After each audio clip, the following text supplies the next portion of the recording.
Nah, sekarang kita akan mulai bicara terkait data analysis. Teman-teman udah tahu tadi ya bahwa kita nggak akan bisa mencapai wisdom kalau kita tidak bisa create sebuah informasi dari sebuah kumpulan data gitu ya.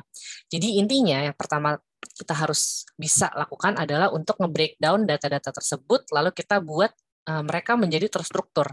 Dan struktur tersebut harus bisa membantu kita untuk mengerti apa sih sebenarnya the heart of the problem gitu ya. Jadi permasalahan apa sih sebenarnya yang mau kita jawab di sini. Nah, data analysis itu ada prosesnya. Jadi ada beberapa proses. Pertama itu ada inspecting gitu ya. Jadi kita lihat datanya seperti apa. Ada data cleansing gitu ya. Kita perlu bersihkan gitu ya. Mungkin ada data-data yang kayak tadi gitu ya. Misalnya kita ngukur meja yang 50 cm, kadang-kadang ada orang gitu ya ngukur 70 cm, itu kan jauh banget dari 50 cm gitu ya. Mungkin data tersebut mesti dibuang gitu. Mungkin diukur waktu kita lagi ngantuk, contohnya ya 50 kelihatannya 70 misalnya kayak gitu. Lalu transforming gitu. Jadi sebuah dataset itu bisa kita transform menjadi sebuah dataset lain contohnya, dan kita bisa membuat model gitu ya. Jadi model itu merupakan jadi kira-kira misalnya contohnya kalian ngukur ini ya, ngukur sebuah area gitu. Kalian mungkin tahu peta kontur gitu ya, peta ketinggian sebuah area kalian ukur gitu kan ya, tapi cuma titik-titiknya doang gitu kan, nggak mungkin kalian ukur semuanya kalau misalnya kalian cuma ngukur pakai pita ukur misalnya gitu kan. Nah, model ini adalah kita bisa hitung untuk mendekati bentuk nyatanya di bumi ini, kira-kira seperti itu ya. Dan akhirnya kalau kita sudah melewati proses-proses tersebut, sebenarnya untuk apa? Itu untuk kita mendapatkan lagi-lagi sebuah informasi yang berguna, lalu kita bisa menarik sebuah kesimpulan, dan intinya adalah decision making gitu ya. Jadi data tuh kayak misalnya orang gitu ya, pengen masak gitu kan, pengen masak sebuah misalnya soto gitu ya. Wah, soto dia kayak makan dulu sotonya. Kalau misalnya dia sudah punya pengalaman, dia bisa tahu, oh ini ada bawang putihnya gitu kan, ini kayaknya ada bawang merahnya, terus karena warna kuning, ini pasti ada kunyitnya nih. Sebentar, makan lagi. Oh ini jelas ada ayam gitu kan, ayamnya diapain ya? Terus ada rasa-rasa kemiri deh kayaknya. Nah itu nanti data-data tersebut akan dicatat dulu gitu kan. Oke, ada kemiri, ada garlic, ada apa? Ada bawang putih, bawang merah, ada ini. Kira-kira masaknya gimana ya? Ada kuahnya gitu kan. Kuahnya tuh masuk kapan? Numis dulu apa-apa dulu. Jadi itulah kira-kira kita bisa kita bisa apa ya menginterpretasinya dengan cara seperti itulah kira-kira. Nah, lalu data analytics itu tuh sebenarnya ada apa aja sih? Tentunya ada banyak ya, ada yang sifatnya deskriptif, ada yang sifatnya diagnostik, prediktif, dan preskriptif gitu ya. Kalian bisa baca di sini, kalau deskriptif itu tuh lebih ke apa yang sudah terjadi. Kalau diagnostik itu lebih tinggi, kenapa itu terjadi. Prediktif lebih tinggi lagi, karena dia akan lihat dari apa yang terjadi, apa yang kenapa itu terjadi, dia akan lihat apa yang akan terjadi nantinya. Dan kalau preskriptif adalah kalau itu terjadi, saya harus ngapain. Jadi lebih ke decision making. Kalau sampai di preskriptif untuk decision support, gitu ya, decision support ya, judulnya support, artinya akan tetap ada orang di situ, itu masih human centered. Semua ini adalah human centered. Kita bisa melakukannya. Tapi decision automation kalau udah sifatnya otomasi, itu udah benar-benar fokusnya ke mesin banget gitu ya. Jadi diotomasi semuanya. Nah, kalian bisa lihat di sini human centered dan machine centered. Kita bisa lihat segitiganya makin lama makin kecil ya untuk sampai otomasi. Sementara machine centered itu dia makin lama makin besar. Artinya saat deskripsi gitu ya, itu masih benar-benar human centered. Kita masih bisa lihat gitu ya. Dan kita masih bisa dibantu sama komputer, tapi kitanya harus lebih banyak. Makin ke sini human centered-nya itu makin sedikit gitu ya, udah supporting decision dan automation itu udah akan lebih banyak porsi mesinnya. Kira-kira seperti itu cara untuk melihat tabel ini. Lalu kita akan fokus ya kalau di perkuliahan pengenalan komputasi adalah deskriptif dan satu lagi namanya apa saya lupa, prediktif ya. Jadi deskriptif dan prediktif. Untuk diagnostik dan preskriptif itu kita tidak akan terlalu banyak bicara. Nah, jadi deskriptif itu yang paling sederhana gitu ya, karena kita hanya ya mendeskripsikan apa yang sudah terjadi gitu ya. Jadi profil umum, summary of data, hubungan antar data dan lain-lain gitu ya. Jadi contohnya gampangnya, yang banyak apa ya, yang follow saya tuh sebanyak ini, yang mention saya per harinya segini gitu ya, yang nge-view page saya tuh segini gitu kan, itu adalah benar-benar deskriptif gitu ya. Lalu selanjutnya kalau misalnya prediktif, itu adalah kita lihat history untuk mendapatkan hubungan dengan tren yang ada, untuk memperkirakan ke depannya kayak gimana. Mungkin teman-teman di sini ada yang ngerti saham gitu ya. Nah, jadi kita lihat gitu kan, oh saham ini nih, katakan BBCA gitu ya, BBCA yang paling gampang lah. Wah, dia cenderung naik nih. Tapi naiknya kira-kira segini gitu kan ya. Udahlah saya beli, tapi saya beli berapa gitulah ya. Dengan saya beli berapa, kira-kira uang saya akan tumbuh berapa dalam beberapa tahun ke depan gitu kan ya. Lalu misalnya seseorang gitu ya, misalnya saya kemarin mengajukan kredit rumah gitu ya, KPR gitu kan, kredit pembelian rumah ya. Nah, itu dilihat historinya, pemasukannya berapa, apakah dia sanggup untuk mematuhi kredit tersebut selama jangka waktu berapa tahun ke depan gitu kan ya. Apakah tanggungannya banyak, sebanyak apa, pemasukannya dari mana, dan saya kemarin kan gabung misalnya sama suami saya gajinya berapa, dan lain-lain sebagainya gitu. Nah, selanjutnya setelah prediktif ada juga yang namanya sebelumnya sih sebenarnya itu preskriptif, itu soal why gitu ya.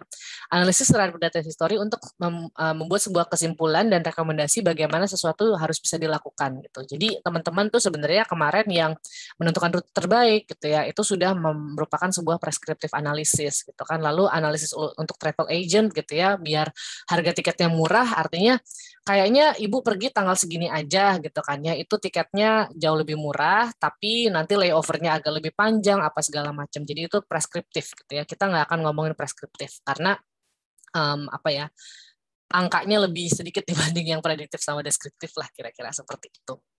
Dan tipe-tipe data contohnya ya, kita sempat ngomongin tipe-tipe data kalau misalnya kita ngomongin di programming gitu ya. Nah sekarang tipe data yang kita bisa apa ya, lihat gitulah ya, tipe-tipe data yang memang akan kita proses. Contohnya apa aja sih? Ada yang sifatnya itu kategorikal nominal. Kategorikal nominal itu artinya dia tidak ada skalanya lah ya kira-kira. Jadi nama negara gitu kan, Indonesia, Prancis, Inggris, itu mungkin ya bisa diurutin berdasarkan hurufnya gitu ya. Cuman kan kalau misalnya bahasa Indonesia gitu ya, mungkin Indonesia, Prancis, Inggris. Kalau misalnya udah pakai bahasa Prancis, bahasa Inggris aja, itu udah Indonesia, France, sama UK gitu kan, udah beda lagi gitu. Jadi nggak ada hubungan skalarnya lah kira-kira untuk yang nominal. Kalau ordinal dia itu ada skalanya. Jadi kayak sangat setuju sampai sangat tidak setuju. Lalu kalian dapat nilai A, B, C, D, E gitu kan ya. Ada mungkin ada A, B, B, C dan lain-lain gitu ya. Nah, lalu mungkin ya itu yang sangat setuju sampai sangat tidak setuju itu 1 sampai 5 gitu kan. Lalu ada yang biner gitu kan. Kalau sekarang sih jenis kelamin ya, setidaknya di Indonesia tuh biner gitu kan, perempuan laki-laki gitu kan ya. Status mahasiswa aktif tidak aktif, benar atau salah, yang kayak gitu-gitulah. Pokoknya itu adalah biner. Lalu ada juga yang sifatnya kuantitatif diskrit gitu ya. Kuantitatif diskrit itu ya mereka tidak ada hubungan apa ya, tidak ada skalanya juga lah kira-kira. Jadi kayak banyaknya anak. Anak ya sekuatnya gitu lah ya. Anak saya ada 11 gitu misalnya. Lalu ada 3 gitu, ada yang anaknya 5, nggak ada apa ya, nggak ada skala tertentunya lah kira-kira. Dan dia itu tidak, pergerakannya itu tuh dia nggak bisa naik turun ke anak gitu kan ya, nambah terus lah kira-kira ya. Kalau misalnya seperti itu gitu. Banyak yang mahasiswa nggak ada pola tertentu lah kira-kira untuk kuantitatif diskrit. Lalu kalau continuous itu yang ada polanya, kayak usia kan ada range-nya ya, mungkin 0 sampai nggak tahu 80 gitu misalnya, atau kalau beruntung sampai 100 dia akan bergerak terus. Berat badan gitu kan ya juga ada range-nya gitu kan. Tinggi badan, suhu badan gitu kan, itu lebih continuous dibanding diskrit itu yang benar-benar pecah-pecah, nggak ada hubungannya, beda-beda gitulah. Nah, lalu representasi data beserta strukturnya gitu ya. Jadi ada yang sifatnya struktur gitu ya, dia itu bentuknya tabel atau relasional gitu ya. Jadi misalnya dia umurnya berapa. Jadi ada misalnya kayak nama, usia gitu kan, tanggal lahir, apalah itu structured gitu ya. Itu kalau misalnya kalian pakai Excel sorry ya, itu adalah structured gitu ya. Jadi tersimpan dalam relational DBMS. DBMS sendiri adalah database management system gitu. Lalu ada yang semi structured, dia nggak mesti dalam bentuk tabel, tapi sebenarnya dia masih punya struktur gitu. Nanti kita akan belajar, kita akan lihat format JSON, NoSQL, lalu mungkin CSV sebenarnya tabel juga sih ya. Nanti kita akan lihat XML gitu. Lalu ada juga yang sifatnya tidak terstruktur gitu ya. Jadi dia nggak ada strukturnya, contohnya kayak data text gitu kan. video, foto, gitu kan. Itu nggak terstruktur, nggak ada hubungan antara satu data dengan data lainnya. Nah, lalu ada juga beberapa kegiatan descriptive analysis dan exploratory descriptive analysis. Jadi retrieve value gitu. Jadi apa yang kalian lakukan kemarin tuh sebenarnya udah banyak di sini. Kayak retrieve tuh ngambil data yang kita pengen gitu ya. Kalian punya matriks, kalian pengen data yang kolom koma barisnya yang mana gitu kan. Atau kalian punya array, kalian pengen data keberapa gitu kan, itu retrieve value. Filtering gitu ya, filtering tuh kayak datanya tadinya mungkin kelihatannya seperti ini gitu ya, kalau di filter dia akan menjadi seperti ini gitu kan.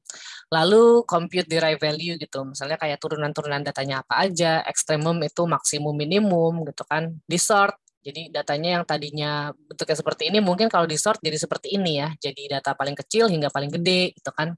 Range datanya berapa gitu kan. Lalu range data tuh kayak tadi itu usianya tuh misalnya katakan usia pekerjanya itu 30 sampai 50 contohnya gitu kan. Lalu characterize distribution gitu. Jadi misalnya kalian mahasiswa gitu ya punya nilai si A nilainya 10 gitu. Si B nilainya 60, si C nilainya berapa. Nah, ada berapa orang yang dapat nilai berapa, nanti kalian akan dapat sebuah histogram.